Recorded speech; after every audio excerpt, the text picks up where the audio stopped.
buenas, bienvenidos otra vez. Bienvenidos a la serie Historia de la Guerra Civil Española, capítulo 13. Hoy nos vamos a ir al norte de España, nos vamos a ir a Asturias. Asturias, la minera, la rebelde, la que generó admiración entre los militantes obreros, no solo españoles, sino también franceses, en 1934. También inspiraron temor e indignación entre los gobernantes, los religiosos, las fuerzas de orden público y los simpatizantes de los partidos más conservadores. Porque la Revolución de Asturias fue un hecho que casi no tenía precedentes en la historia de España en cuanto a una sublevación de la clase obrera, de la clase trabajadora, que casi rozó lo que pasó en 1917 en Rusia. Asturias supuso un auténtico reto para las autoridades republicanas en 1934. La colaboración de las fuerzas obreras y campesinas se produjo únicamente allí, también en León y en Palencia, pero no en el resto de España, porque la CNT se abstuvo de seguir al liderazgo socialista de la sublevación. Los que hayan visto la serie Hacia la Guerra Civil ya saben que dedicamos varios episodios a estos acontecimientos y a las consecuencias posteriores. Las miles de detenciones, incluidas las de varios dirigentes políticos, fueron muy importantes para el posterior triunfo del Frente Popular, ya que se produjo un efecto de victimización posterior.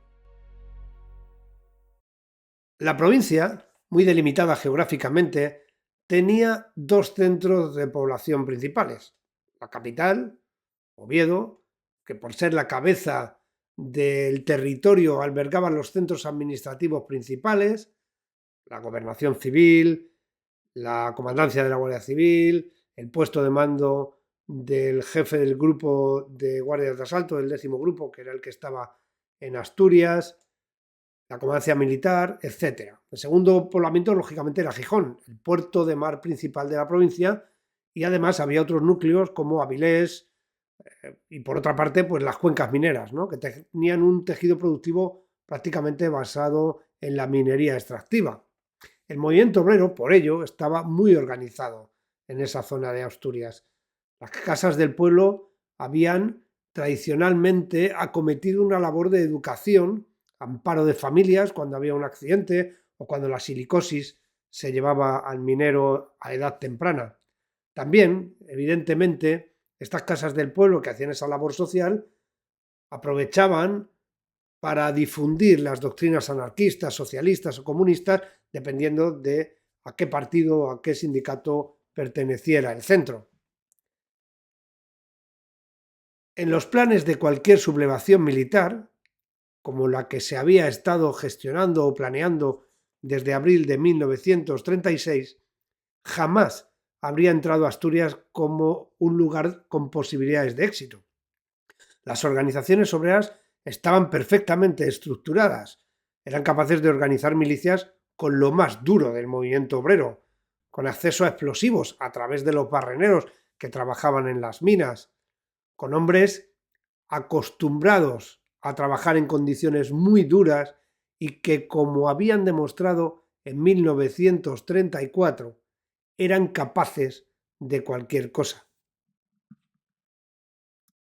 Durante un año y medio, el periodo comprendido entre octubre de 1934 y febrero de 1936, el orden público de la provincia de Oviedo, que se llamaba así por la división de Javier de Burgos de 1840, y así se llamó hasta los años 80 del siglo XX, ya sé que estas cosas no deberíamos tener que aclararlas, pero créanme si les digo que hubo quien me llamó zoquete en los vídeos de Asturias por decir provincia de Oviedo. Así que de este modo evitamos tentaciones, ¿no? Bueno, en fin, esto es un pequeño chascarrillo que no tiene mayor importancia, pero es cierto que hubo no solo una persona, hubo varias que me llamaron zoquete, tonto, bueno. Bien, ya en serio, el orden público, como iba diciendo, quedó a cargo de la Guardia Civil y al principio se nombró al comandante Lisardo Doval como delegado especial del Ministerio de la Guerra para el orden público. Su territorialidad en ese mando especial comprendía tanto la provincia de Oviedo como la provincia de León. Este nombramiento vino con el asesoramiento del general Franco, que en octubre de 1934 fue llamado desde su destino como comandante general de Baleares y convertirse así en asesor del ministro de la Guerra, de Diego Hidalgo, cuando dio comienzo la sublevación el 6 de octubre de 1934. El nombramiento del comandante Doval se produjo con el objetivo de llevar a cabo la persecución de los elementos responsables de los delitos perpetrados durante la revuelta. Doval tenía mucha autonomía y ejerció su acción prácticamente al margen de cualquier control judicial. Tengan en cuenta que después de la rendición y las ocupaciones de Oviedo y de Gijón por parte de la Legión y del cuerpo de regulares que mandaba el teniente coronel Yagüe, muchos obreros y muchos mineros se habían refugiado en las montañas. Así que esta era la labor de Lisardo Doval. Huelga decir que la revuelta, como aparece en algunos documentos, se había saldado con varios centenares de muertos, y entre ellos había bastantes guardias civiles y guardias de asalto, además de militares y de insurrectos. Estos últimos se llevaron la peor parte, una vez el ejército intervino con el despliegue de las unidades del ejército de África bajo el mando del teniente coronel Yagüe, que se pusieron a su vez a las órdenes del general Eduardo López de Ochoa, quien obtuvo el mando sobre el terreno durante aquellas 2 semanas de octubre en que todo estuvo un poco dado la vuelta. Desde el principio hubo sospecha del uso de la tortura para obtener información de los detenidos, y algunos diputados llevaron este asunto a las Cortes. Me estoy refiriendo a diputados de los partidos que no abandonaron el Congreso, ya que tanto el Partido Socialista Obrero Español como Acción Republicana, como algunas organizaciones federalistas, incluido el Partido Republicano Radical Socialista, no volvieron hasta poco antes de las elecciones. Estoy hablando de las elecciones de 1936. Entre 1934 y 1936 estuvieron fuera de las Cortes. Entre estos diputados que alzaron la voz, el más destacado fue Félix Ordón Orgaz, que se había unido a Unión Republicana en 1934. Esto motivó que Lerroux, el presidente del Consejo de Ministros, cesara a Doval y lo enviara de vuelta a su destino previo, en Tetuán, en el protectorado de Marruecos, porque esa era la razón por la que Franco tenía una plena confianza en Doval. Evidentemente los métodos que se empleaban en el protectorado probablemente no servían o no tenían la misma eficacia en la península. Con la victoria del Frente Popular y la inmediata amnistía que había sido pactada entre los partidos republicanos de izquierda y los partidos proletarios, entre Unión Republicana e Izquierda Republicana por un lado y todos los partidos que se pueden llamar partidos obreros, comunistas, socialistas, sindicalistas, etc., se liberaron miles de detenidos por causa de la sublevación del 34. Los líderes asturianos de la revolución de ese año, González Peña y Belarmino Tomás, fueron también puestos en libertad. Peña estaba desencantado con Largo Caballero y se aproximó al sector prietista, ya lo saben los que hayan seguido los vídeos de la serie Hacia la Guerra Civil, mientras que Belarmino volvió a Asturias, donde tendría un papel protagónico durante los primeros meses de la Guerra Civil. Como saben, en febrero del 36 se relevó a los gobernadores y a los alcaldes de la anterior formación política y la provincia de Oviedo volvió a estar en manos, directa o indirectamente, de los que habían protagonizado la insurrección armada tan solo 2 años antes. Lógicamente el gobernador era de Izquierda Republicana no estuvo comprometida en la sublevación del 34, pero sí todos los partidos obreros que formaban parte ahora del Frente Popular. La fractura social en toda la provincia era total. Los hechos del 34 habían sido absolutamente divisivos. La brutalidad de los milicianos durante la revuelta fue contestada con brutalidad por las tropas que llegaron desde África, sobre todo por las unidades de regulares indígenas, que estaban acostumbradas a un tipo de guerra en la que la crueldad era una característica habitual, la tolerancia a la violencia era mucho menor en la península de lo que era en Marruecos. No podemos olvidar que lo que pasó en Asturias fue una guerra con todas las letras. En las 2 primeras semanas se produjo un avance extraordinario de las milicias a través de las cuencas mineras hacia Oviedo.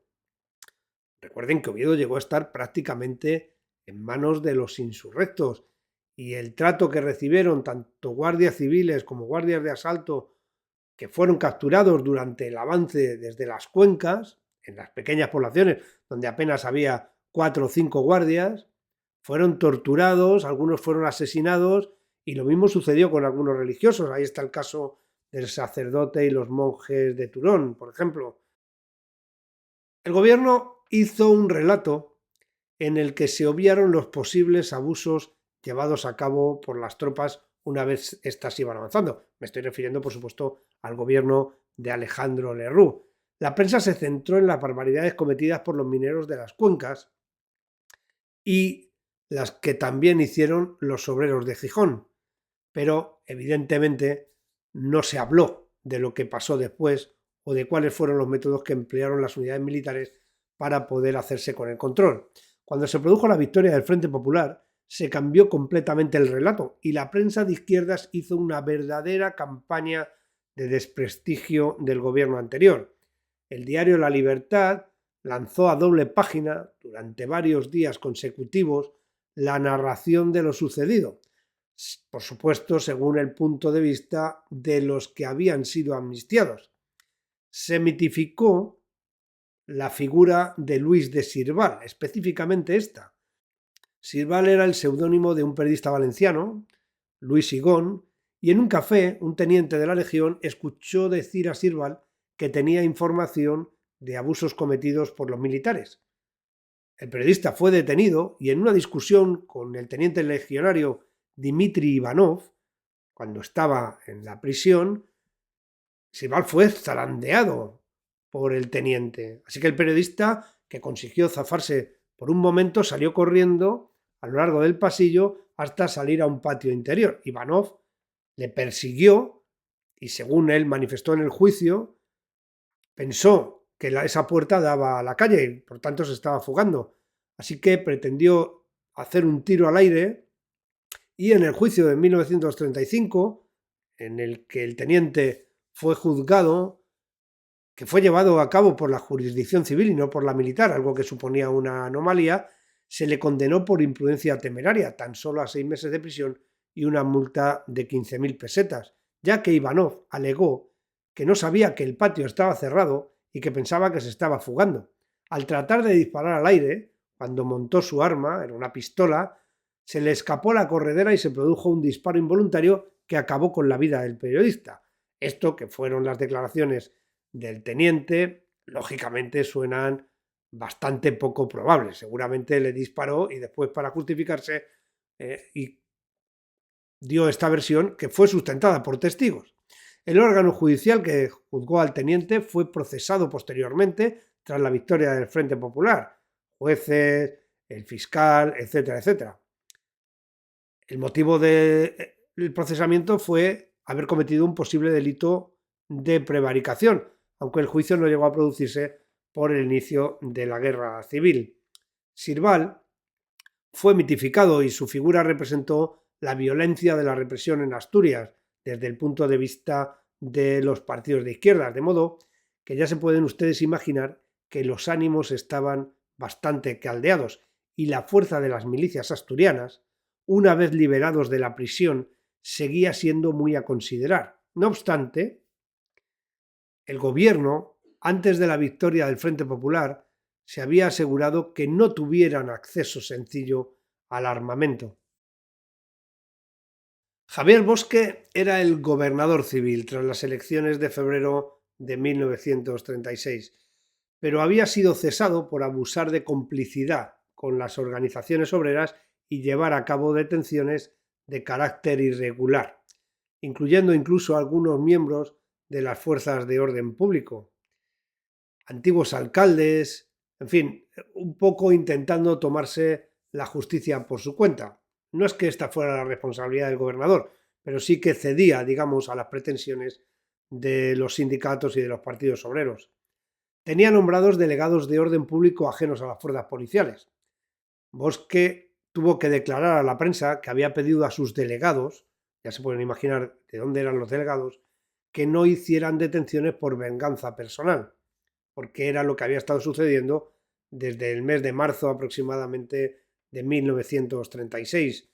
En abril y mayo, los altercados en las calles aumentaron considerablemente. Bosque acusó de ello, de esta inestabilidad, de esta violencia, a los jóvenes católicos y falangistas. Su prestigio fue decayendo porque su actitud, con cierto celo anticatólico, parecía no ser el más adecuado para la grave situación de la región, porque a pesar de ser un feudo de mineros, tanto en Oviedo como en Gijón y como en otras ciudades, aún había muchos católicos.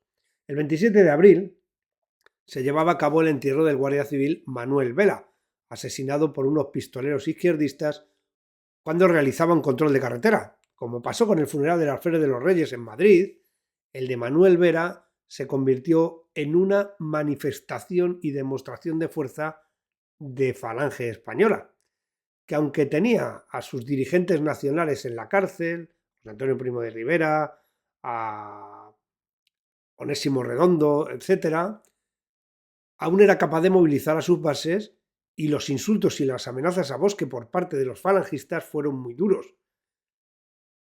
Los falangistas estaban dirigidos por Enrique Cangas García, el jefe de Gijón.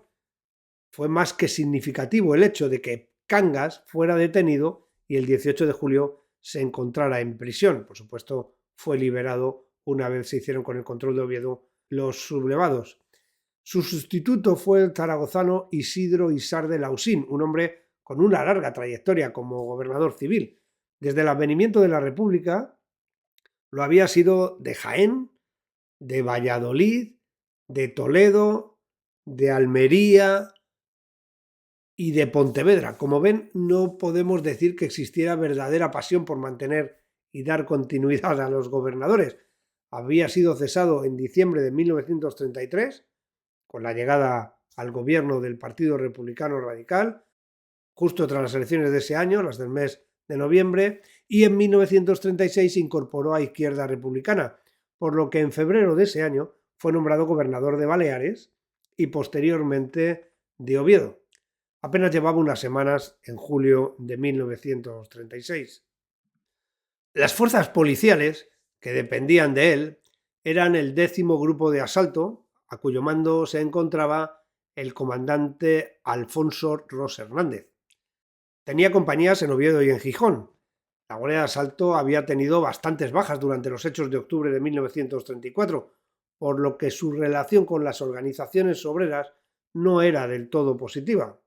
No obstante, el comandante Ros había sido nombrado con el gobierno del Frente Popular, que relevó al que había estado liderando la resistencia en Oviedo contra los milicianos de la Alianza Obrera en 1934. Estamos hablando del comandante Gerardo Caballero. Caballero también había sido acusado por el Frente Popular de ejercer represión contra los mineros. Todos los que habían formado parte del orden público eran sospechosos de ser represores, por lo que fue sustituido tras las elecciones de 1936, separado del cuerpo y destinado a la 5ª División Orgánica en Zaragoza como un militar más. El comandante Caballero estaba comprometido con la sublevación y sus planes eran desplazarse a Oviedo para ponerse a las órdenes del coronel Aranda. De ese modo, iba a participar en el levantamiento y confiaba en que sus antiguos subordinados se unirían a él. La Guardia Civil componía la fuerza más numerosa entre las de orden público. 8 compañías, pertenecientes al 13º, se repartían entre Gijón, Luarca, Llanes, Sama, Oviedo, Ujo y Mieres. En total, 32 líneas, que para hacernos una idea es el equivalente, militarmente hablando, a una sección, bajo el mando de un oficial o de un brigada. Esto conformaba 101 puestos. Oviedo tenía el doble de guardias civiles que Burgos, por ponerles un ejemplo. Evidentemente, estaba motivado por lo sucedido en 1934. En total, se calcula que unos 1.300 guardias civiles se concentraron en Oviedo en julio de 1936. Por último, como fuerzas de orden público había unos 300 carabineros, y de esta manera hemos hecho un repaso de todas las fuerzas con las que se supone podía contar el gobernador civil. Militarmente hablando, la provincia de Oviedo había pertenecido hasta 1934 a la 8ª División Orgánica, que tenía como sede de su cuartel general la ciudad de La Coruña. Sin embargo, tras los sucesos de octubre, se decidió asignar una comandancia exenta que dependiera directamente del Ministerio de la Guerra. De esa manera no tenía que pasar por Galicia. El mando de esta comandancia individual, independiente, exenta, fue asignado a Antonio Aranda, un coronel del Cuerpo de Estado Mayor con una brillante carrera en África, aunque lo cierto es que durante el periodo republicano no había conseguido ascender y estaba estancado en el empleo de coronel prácticamente desde hacía casi 10 años. Incluso fue sospechoso de haber participado en la Sanjurjada, o sea que nadie tenía muy claro muy bien cuál era la posición de Aranda, aunque tenía fama de masón y liberal. Había sido un brillante oficial de Estado Mayor, muy cercano a Manuel Godet y de destacada capacidad de planeamiento, como había demostrado en la pacificación del protectorado. Su nombramiento es un tanto extraño, habida cuenta de que se le pone al mando de una brigada, lo que debería corresponder a un general. Pero también esto nos da una idea de que había confianza desde el gobierno de la República en el coronel Aranda. La brigada de montaña tenía 2 regimientos, el Milán número 3, ubicado en el cuartel del mismo nombre, en la ciudad de Oviedo, y el regimiento Simancas número 40, que se encontraba en un acuartelamiento que también llevaba ese nombre, el cuartel de Simancas, algo que probablemente a muchos de ustedes les suene porque fue mitificado después por la dictadura. En Oviedo, además, había un grupo de artillería, una sección automóvil y varias ambulancias, como unidades que podían complementar, al menos en cuanto a número de efectivos, al regimiento. En Gijón, además del regimiento, estaba el batallón de zapadores minadores número 8, que se acantonaba en un cuartel próximo, el cuartel del Coto, y también había una compañía de transmisiones. En definitiva, en Oviedo aproximadamente no se llegaba a los 700 efectivos y en Gijón había unos cuantos menos, aproximadamente serían unos 350 más 180, estamos hablando de unos 520, 530 efectivos. En Gijón el jefe del regimiento era el coronel valenciano Antonio Pinilla Barceló, que estaba en línea con la posición de Aranda de sublevarse una vez en Oviedo se declarara el estado de guerra. El 17 de julio llegaron noticias de lo que había pasado en el protectorado. Las organizaciones obreras recibieron la información por sus propios canales internos, por sus propias cadenas internas, ya que el gobierno dio pocas señales de vida en las primeras fases del alzamiento. En Asturias, inmediatamente, los sindicatos y los partidos obreros comenzaron a prepararse para enfrentarse a quien osara salir de los cuarteles. El coronel Aranda se mostró cauteloso y no hizo nada sospechoso, tratando de tranquilizar al gobernador civil, a Isidro Liarte, para que éste pensara que las guarniciones de Oviedo y Gijón no secundarían el levantamiento que ya se estaba produciendo en algunas ciudades de la península, en Sevilla, en Cádiz. Entre los obreros que se preparaban para intervenir se encontraba el antiguo sargento del ejército Martínez Dudor, que había participado en la sublevación de 1934, con un puesto equivalente al de asesor militar de González Peña. Era afiliado del PSOE y de la UGT y por su anterior condición de militar y su experiencia en África, Martínez Dudor había alcanzado un papel protagónico en la organización de las milicias. Tras octubre de 1934, estuvo exiliado en Francia, pero había regresado en febrero de 1936 y había ocupado puestos de especial relevancia dentro de la provincia, llegando a ser incluso compromisario cuando hubo que elegir al nuevo presidente de la República. Aranda había coordinado con el comandante de la Guardia Civil, que estaba de su lado, los 2 coroneles de los regimientos, tanto el de Milán como el de Simancas, tanto el que estaba físicamente en Oviedo como el que estaba en Gijón, así como con el teniente coronel Luis Valcárcel, que era el jefe del batallón de zapadores, y todos estaban a favor de la sublevación, al menos los jefes de las unidades.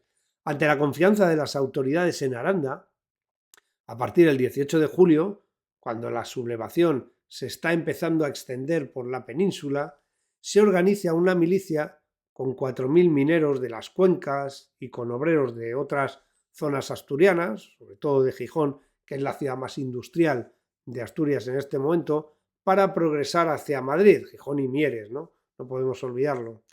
Para progresar hacia Madrid, como iba diciendo, como había sucedido con las llamadas a las unidades de la Guardia Civil por parte del general Sebastián Pozas Perea. La idea del Ministerio de la Guerra en este momento es taponar todas las arterias de acceso a la capital porque conocían los planes de Mola y sabían que la caída de la capital podía significar la caída de la República. De hecho, cuando piden armas a la comandancia, Aranda les va a suministrar algunos fusiles, no más de un par de centenares, y el 19 por la mañana, y al mando de Martínez Dudor, estos 4.000 milicianos parten en 2 columnas hacia León. En principio, porque León también era un gran feudo minero. Aranda, el coronel, no obstante, no entregó más armas una vez los mineros se alejaron y a pesar de que con la llegada al gobierno de José Giral, recuerden que Giral autoriza a lo que se había negado Martínez Barrio, que es a entregar armas a las organizaciones obreras. Aranda no obedece esta orden del gobierno y plantea varios problemas de carácter técnico y logístico para demorar la apertura de las armerías, que si el armamento no estaba preparado, que habría que colocarle los cierres, en fin, cualquier excusa para demorar un tanto, unas cuantas horas, esa entrega de armas. Y mientras tanto, Mola llamó a Aranda la tarde del día 19 y le dio a conocer la evolución de los acontecimientos. Por fin, a las 5 de la tarde, el coronel jefe de la Comandancia Exenta de Asturias declaró el estado de guerra, que fue publicado en el Boletín Oficial de la provincia 2 días después, pero que se hizo efectivo el 20 de julio de 1936, fecha en la que se firma el bando por parte del coronel. Si nos acercamos al bando, le echamos un vistazo, se pide en el artículo 2 la entrega de todas las armas que estén en manos de civiles en menos de 24 horas. Se amenaza con la pena de muerte a todo el que agreda a militares, guardias civiles, carabineros, guardias de seguridad, asalto, fuerzas militarizadas. Ojo, fuerzas militarizadas. Ahí estaban incluidos los falangistas y otras organizaciones que se unieron al alzamiento. Agredir a un falangista equivalía a la pena de muerte de acuerdo al bando del del coronel Aranda del 20 de julio. Se prohibía todo tránsito desde las 8 de la tarde hasta las 7 de la mañana y se ordenaba cerrar todos los locales a las 7 de la tarde. Por fin se finaliza con una nota del coronel, que es una llamada a los asturianos diciendo: espero del patriotismo y sensatez del pueblo asturiano, que con su conducta leal y sensata y obediente evitará el empleo de las rigurosas medidas que anteceden que dicto para la seguridad de las personas honradas y salvación de la República y en cuya aplicación será inexorable. Vuelve Aranda, como había hecho Queipo de Llano, Fanjul y también Cabanellas, a hablar de la salvación de la República. Como siempre comentamos en estos vídeos, es importante el peso de las palabras. Hay intención de la conformación de un directorio militar temporal y la idea de muchos de los sublevados es regresar al sistema parlamentario, dejando exentos a los partidos proletarios que, según ellos, están en contra de la República. A Oviedo llegó el comandante Gerardo Caballero, del que ya hemos hablado, para intentar poner a la Guardia de Asalto de su lado, ya que su jefe en ese momento, el comandante Alfonso Ros, no estaba por la labor ni estaba comprometido con la sublevación y había sido nombrado por el Ministerio de Gobernación del Frente Popular. La Guardia Civil fue determinante. El número de guardias era el doble que el de los efectivos del ejército y el comandante Ross apenas podía reunir algo menos de 300 guardias de asalto, con lo cual la proporción de fuerzas era muy desfavorable para los que querían permanecer leales al gobierno del Frente Popular. Las tropas ocuparon los principales edificios y centros neurálgicos de la ciudad. Las organizaciones obreras, sin apenas armas ni municiones, no pudieron defenderse y sufrieron muchas más bajas hasta que se rindieron, lo que sucedió en apenas unas horas. Algunas fuentes dicen que hubo una auténtica masacre. Lo cierto es que tampoco tenemos unos datos concretos de cuántas bajas se produjeron. Lo único que resistió fue el edificio de gobernación, donde los guardias que lo custodiaban resistieron hasta la noche. El cuartel de guardias de asalto no se sublevó. Aranda entonces ordenó al comandante Caballero, a su antiguo jefe, que lo tomase con un grupo de guardias civiles.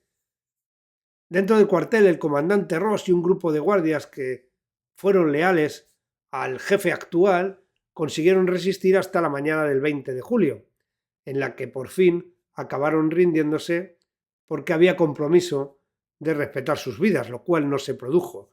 La ejecución de los que se habían rendido tuvo lugar en ese mismo momento, dando de nuevo muestras de la crueldad esgrimida entre los que habían sido compañeros tan solo 2 días antes.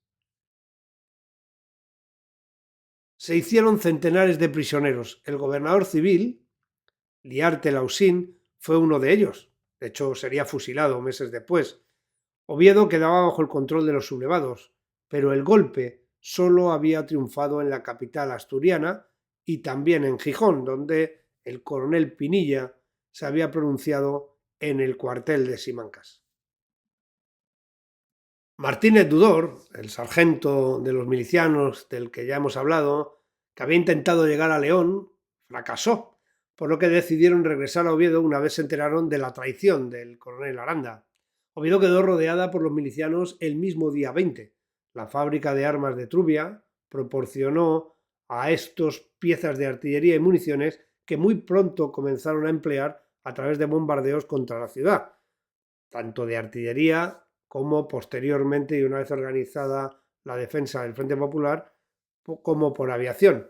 Aún quedaban los edificios destruidos de la Revolución del 34 y los bombardeos no hicieron más que de acabar con algunas de las ruinas y con nuevos edificios y causar bajas tanto militares como civiles.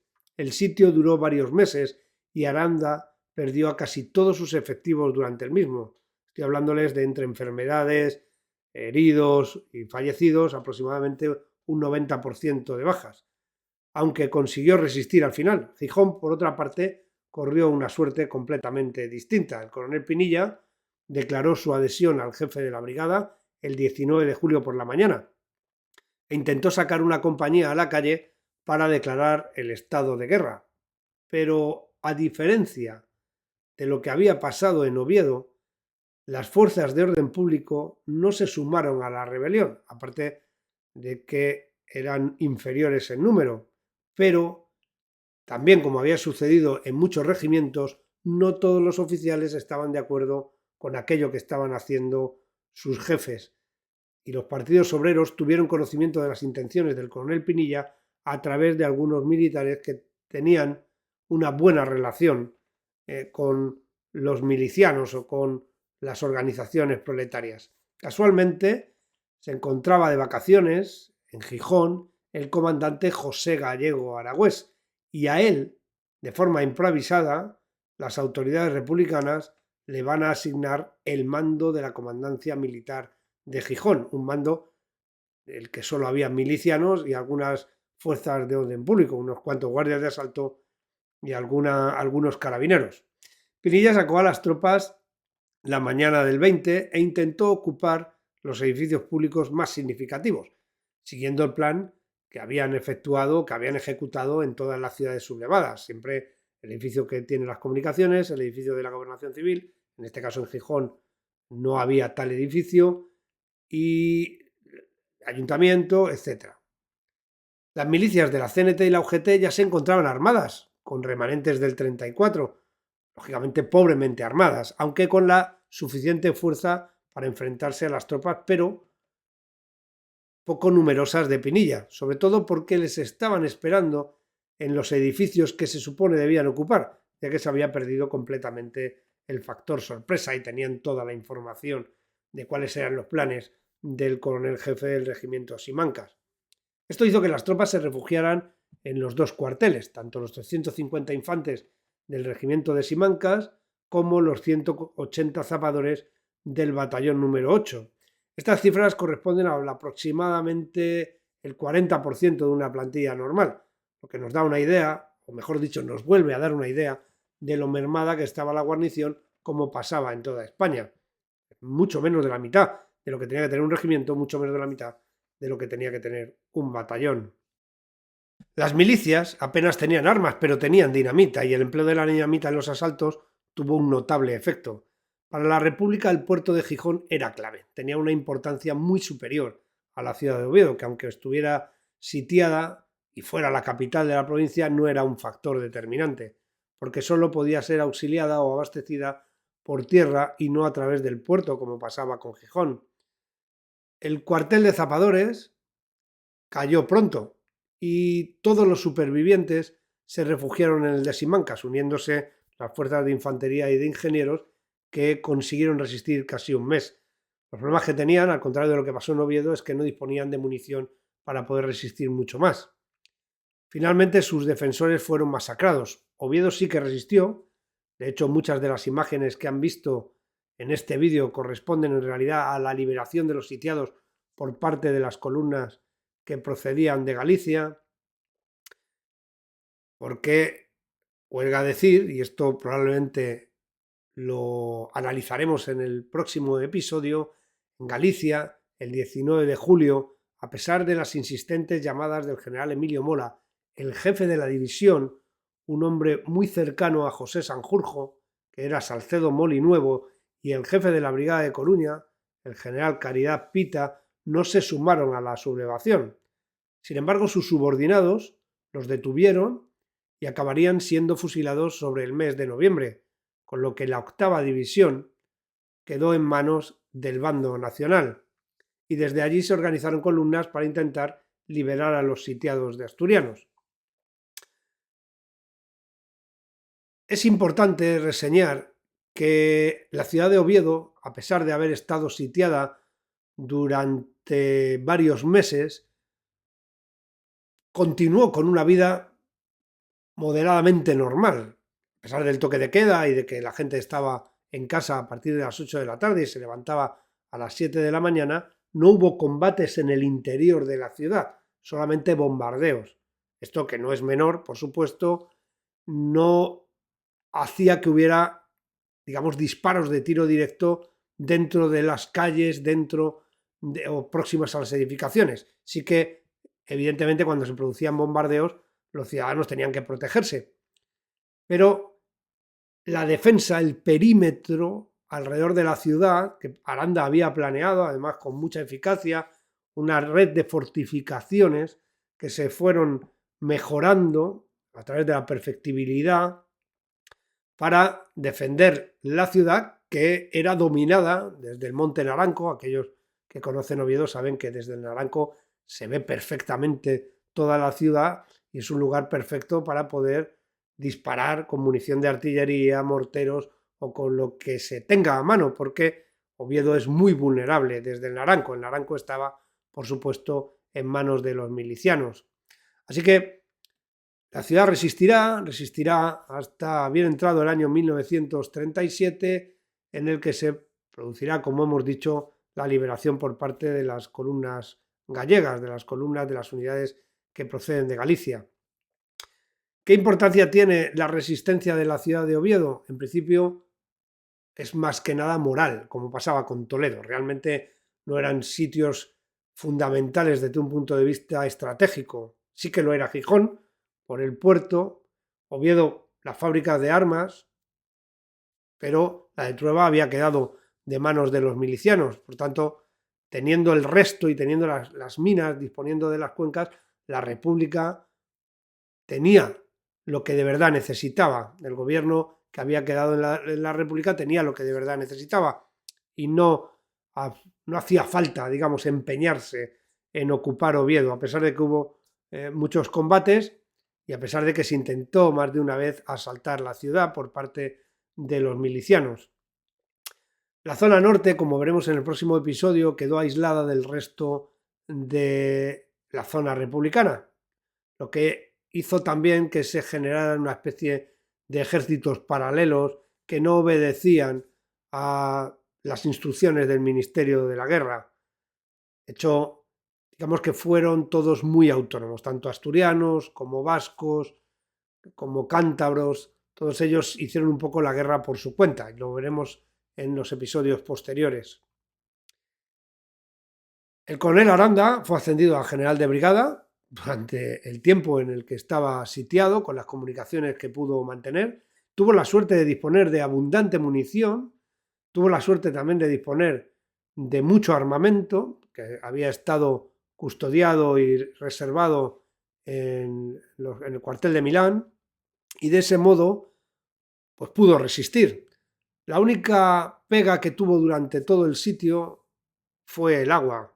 El agua no era muy abundante, mantenían agua estancada, bebían de agua estancada y eso produjo varias epidemias de tifus que mermó a los defensores. Como hemos dicho, prácticamente un 90% causaron baja durante todo el proceso del sitio de Oviedo. También en la resistencia en las posiciones exteriores, posiciones de hormigón, algunas de ellas, otras basadas en sacos terreros, y hubo abundantes combates y abundantes intentos de penetrar en la ciudad que fueron infructuosos porque se consiguió mantener la resistencia. Y aquí lo vamos a dejar.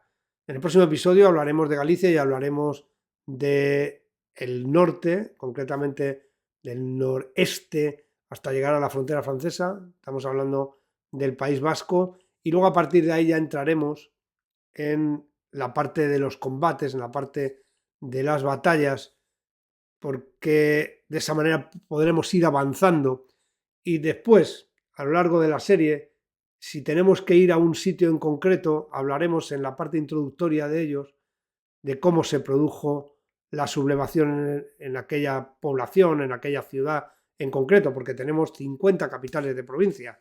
No podemos detenernos en las 50 porque si no haríamos 50 episodios solo del 18, 19 y 20 de julio de 1936. Esto sería interminable. Así que haremos uno más para hablar de la 8ª División Orgánica y aprovechando que nos vamos al norte, también nos moveremos unos 700-800 kilómetros hacia las provincias del País Vasco para hablar brevemente de lo que sucedió allí y a partir de ese momento dibujaremos un mapa de la situación del 21 de julio de 1936. Una situación en la que ya llevaremos una taxonomía cronológica. Avanzaremos en función de lo que iba pasando cada día, independientemente del lugar donde pasaba.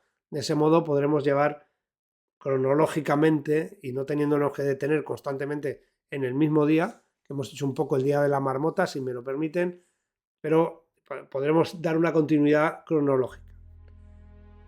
Pues nada más, muchas gracias por ver los vídeos, gracias por estar ahí, gracias por darle al me gusta, por su cariño, por sus comentarios. Ya sé que no los puedo contestar todos, pero les agradezco profundamente que comenten la difusión que le dan ustedes, que lo digo muchas veces, a través de WhatsApp, de Gmail, de las redes sociales, lo comentan con los amigos. Todo esto siempre es un fuerte componente para facilitar la difusión, a lo que yo les doy las gracias con toda humildad y con todo el cariño. Nos vemos en el siguiente. Gracias.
kind of night.